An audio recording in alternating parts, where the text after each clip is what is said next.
Assalamualaikum warahmatullahi taala wabarakatuh. Alhamdulillah wassalatu wassalamu ala Rasulillah wa ala alihi wa sahbihi wa man wala wa ba'du. Alhamdulillah muslimin dan muslimat rahimakumullah. Syukurlah kita kepada Allah Subhanahu wa taala. Alhamdulillah diberi kesempatan kita pada hari ini. Kita masih lagi berada di muka bumi Allah Subhanahu wa taala. Syukur kepada Allah Subhanahu wa taala. Sekarang kita ni berada di bulan Al-Haram, bulan Zulqaidah. Bulan Zulqaidah adalah merupakan bulan Al-Haram. Bulan Zulqaidah, Zulhijjah, Muharram dan juga Rajab. 4 bulan ini adalah dipanggil bulan Al-Haram, yang mana antara kelebihan bulan Al-Haram ini, kebaikan yang kita lakukan padanya insya-Allah akan diberi ganjaran oleh Allah Subhanahu wa taala. Besar ganjarannya apabila kita melakukan kebaikan-kebaikan di dalam bulan Al-Haram.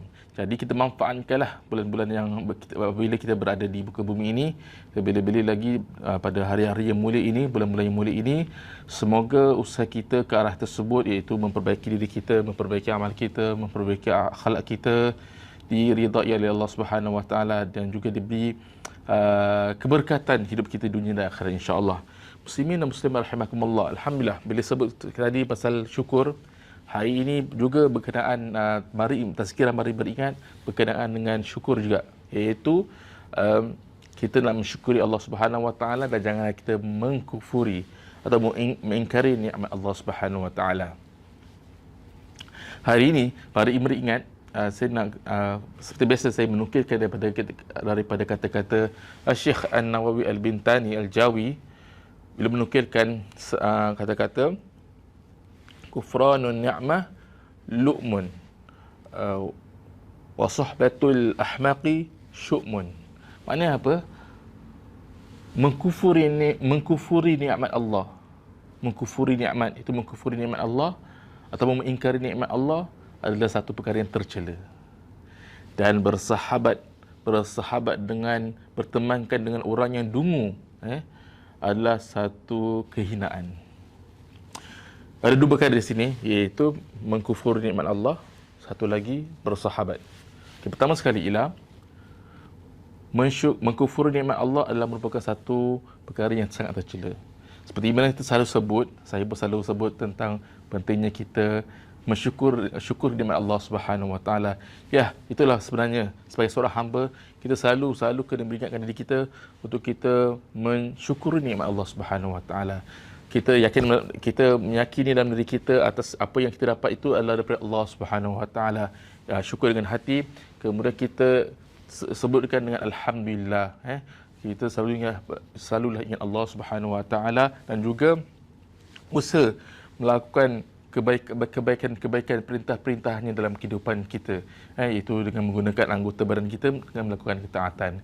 Kalau kita dapat berbuat demikian, insya-Allah moga-moga kita digolongkan di kalangan hamba-hamba Allah Subhanahu wa taala yang selalu bersyukur. Kita kena ingat Allah Subhanahu wa taala awal lagi dah sebutkan dalam Al-Quran, wa qalilun min ibadash syakur. Sangat sedikit hamba-hambaku yang selalu bersyukur. Maka kita berusahalah perkara ini, paling kurang mensyukur dengan hati, rasa apa yang kita dapat ni semua daripada Allah Subhanahu wa taala, yakinnya dalam hati. Kemudian lidah jangan putus-putus, selalulah sebut alhamdulillah, syukur pada nikmat Allah Subhanahu wa taala yang Allah berikan kepada kita. Dan yang ketiga, berusahalah untuk melakukan ketaatan. Jangan sekali-kali meninggalkan perintah-perintah Allah Subhanahu wa taala. Ini insya-Allah kalau kita lakukan demikian, kita moga kita digolongkan hamba Allah yang selalu bersyukur. Dan manakala mengkufuri nikmat Allah pula, mengkufuri nikmat Allah maksudnya mengingkari nikmat-nikmat Allah Subhanahu wa taala, makna dia kufur nikmat ini adalah merupakan kata berlawanan daripada syukur nikmat. Maksudnya daripada saya sebutkan tadi berkenaan dengan sekurang-kurangnya orang bersyukur itu hati, lidah dan anggota. Jadi dengan kufur nikmat pula sebaliknya. Hati apa yang dapat tu rasa diri usaha sendiri, tanpa dia rasa hati dia tu rasa rasa bangga apa yang dia miliki. Ini sebabkan rasa usaha dia. Kemudian dengan lidah pun dia selalu tidak lekang, dia tak selalu nak sebut tentang alhamdulillah, pujian kepada Allah Subhanahu Wa Taala. Dan juga malah dia punya anggota badan, maksudnya dia jauh daripada nikmat, jauh daripada perintah-perintah Allah. Ini adalah merupakan tanda-tanda seorang itu kufur nikmat. Janganlah kita minta jauh kepada Allah Subhanahu Wa Taala supaya jangan kita jauhkan kita daripada orang yang mengkufuri nikmat-nikmat Allah Subhanahu Wa Taala, kerana ia adalah sangat-sangat satu perkara yang sangat terhina, satu sangat tercela dalam agama, ya. Jadi usahakanlah diri kita sentiasa kena baik cakap dengan diri kita sendiri, cakap dengan hati kita, apa yang Allah Subhanahu Wa Taala, apa yang kita dapat ini semua daripada Allah Subhanahu Wa Taala. Wa ma bikum min ni'matin faminallah. Apa yang ada pada diri kamu itu semua daripada Allah Subhanahu Wa Taala. Malah Allah Subhanahu Wa Taala juga beritahu yang ayat selalu kita dengar, la in syakartum la azidannakum. Jika kamu bersyukur, pasti aku akan tambah. Jika kamu bersyukur, la in syakartum la azidannakum. Jika kamu bersyukur, pasti aku tambah. Wa la in kafartum, jika kamu mengingkari, maksudnya tidak bersyukur. Inna azabi lasyadid, sungguhnya azabku sangat pedih. Sungguh Allah Subhanahu Wa Taala itu sangat pedih. Jadi usahakanlah kita perkara-perkara kebaikan, perkara-perkara ketaatan dalam kehidupan kita usahakan, insya-Allah pasti hidup kita dia akan dimuliakan oleh Allah Subhanahu Wa Taala.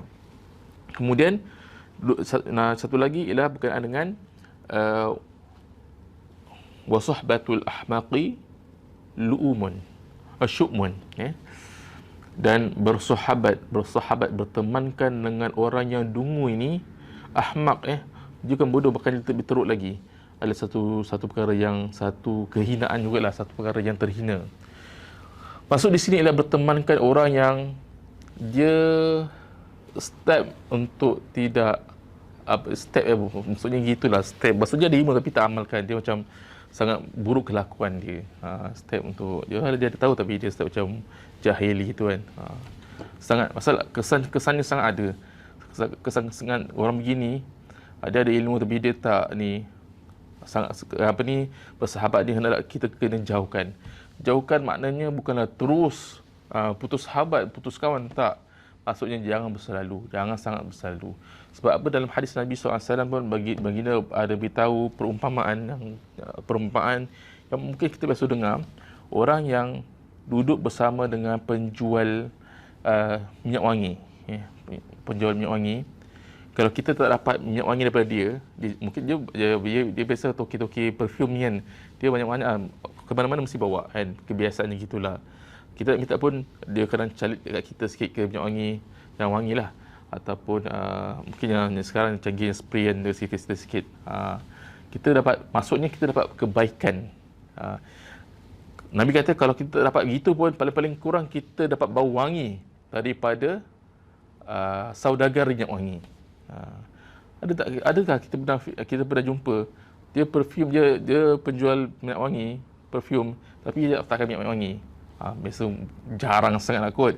Biasanya orang yang pakai minyak wangi, orang yang penjual minyak wangi biasanya pun akan bila dia berada di mana-mana, dia akan bawa minyak wangi tersebut lah. Begitulah perumpamaannya. Nabi kata walaupun kamu tak dapat free dengan dia, ataupun tak dapat beli sesuatu dengan dia, paling kurang kamu dapat bauan daripada dia, bau minyak wangi tersebut. Maksudnya ada kebaikan dia.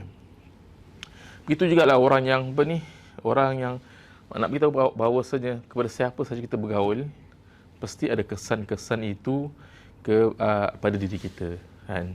Bahkan ulama mengatakan seorang tu walaupun alim sekalipun, kalau dia berkawan dengan orang yang dungu ni, pasti keburukan dia punya habit tu akan terkena pada pada orang tersebut. Jadi dia punya kesan itu tak elok pada kita punya rutin harian, maksudnya yang tidak bagus itu, yang tidak bagus. Jadi hendaklah kita berwaspada.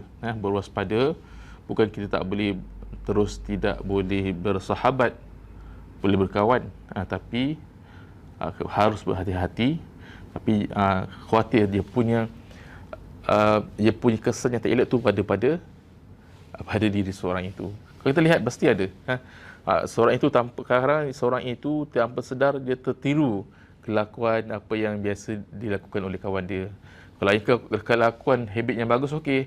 Yang khawatir, yang tidak elok. Itulah antara kesannya. Jadi semoga daripada perkongsian kita pada hari ini, sama-sama kita dapat bermuhasabah.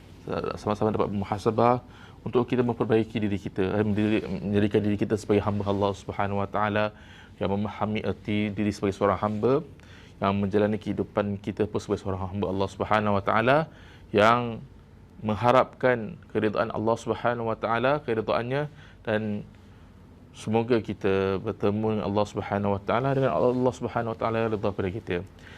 Apa yang baik daripada Allah Subhanahu Wa Taala, apa yang kurang baik, apa yang tidak baik, saya mohon maaf pada tuan-tuan semua. Semoga Allah Subhanahu Wa Taala juga memaafkan saya, mengampunkan saya. Kita sudahi dengan wabillahi taufiq wal hidayah. Wassalamualaikum warahmatullahi taala wabarakatuh.